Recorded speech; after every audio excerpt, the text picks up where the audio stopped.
জুবিন দাই কোৱা কথা এষাৰ আজি প্ৰমাণ হ'ল পুনৰবাৰ যে মোৰ কোনো জাতি নাই, মোৰ কোনো ধৰ্ম নাই, মই মুক্ত। হয়, আজি শিৱসাগৰ জিলাৰ এই মাজমজিয়াত এঘৰ ইছলাম ধৰ্মীয় ব্যক্তিৰ চোতালত এই নিউ কলনীৰ দাদাৰ আত্মাৰ সদ্গতি কামনাৰ অৰ্থে এভাগী সৰ্বধৰ্মীয় প্ৰাৰ্থনা সভাৰ আয়োজন কৰিছে।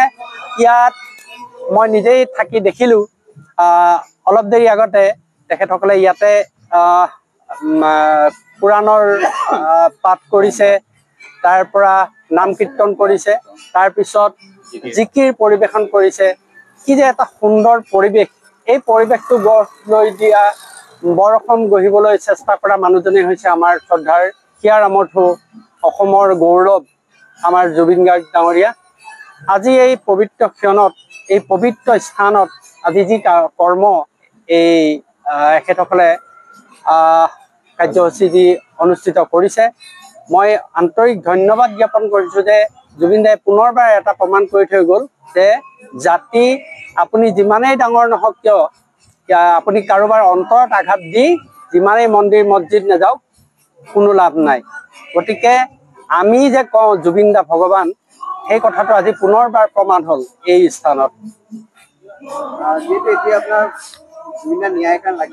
হয়, চাওক, প্ৰথম কথা বিশ্বই গম পালে জুবিন গাৰ্গ ডাঙৰীয়া কোন হয়, কি হয়। আৰু আমি শিৱসাগৰবাসী হৈ বা অসমবাসী হৈ আমি এটাই কথা ক'ব বিচাৰোঁ যে যেনেকৈ আমাৰ যি দুটা কালপিত ইতিমধ্যে অসম চৰকাৰে কৰায়ত্ব কৰিছে, অতি সোনকালে তেওঁলোকক ফাঁচি দিব লাগে। এইটো আমাৰ প্ৰথম ডিমাণ্ড। আৰু দ্বিতীয়তে, এই ছিংগাপুৰ অসম এছ'চিয়েশ্যনৰ যিকেইজন ব্যক্তি লগত লৈ দাদাক লগত লৈ সেই অভিশপ্ত দ্বীপটোলৈ লৈ গৈছিলে, সেইকেইজনকো অসম চৰকাৰে আনি বিহিত ব্যৱস্থা ল'ব লাগে। আৰু এই কেছটো অতি সোনকালে ফাষ্ট ট্ৰেক আদালতত চলাই সোনকালে ইয়াৰ বিচাৰ কৰিব লাগে আৰু মৃত্যুদণ্ড প্ৰদান কৰিব লাগে। আমি এইটোৱে শিৱসাগৰবাসী ৰাইজে অনুৰোধ জনাইছোঁ। নিউ কলনীৰ বাসিন্দাসকলে আমাৰ হিয়াৰ আমঠু শ্ৰী জুবিন দাৰ শ্ৰাদ্ধ পাতিছোঁ। সকলো জাতি ধৰ্ম নিৰ্বিশেষে মিলি তেখেতৰ চৰণত তেখেতক উৎসৰ্গা কৰিলোঁ।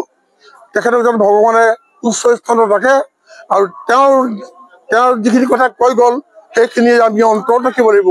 মুখেৰে জুবিন দা বুলি ক'লে নহ'ব। তেখেতে কৈ যোৱা কথাষাৰ আমি অন্তৰত ৰাখি ক'ব লাগিব যে আমাৰ কোনো ধৰ্ম নাই, আমাৰ কোনো জাতি নাই, আমি সকলো সমান। তেখেতে আৰু এটা কথা কৈছিলে যে মানুহৰ অন্তৰত আঘাত দি মন্দিৰ মছজিদ গ'লে আপোনালোকৰ পূজা নহ'ব, কেতিয়াও মানুহৰ মনত আঘাত নিদিব, সদায় ভাবিব যে আমি একেই।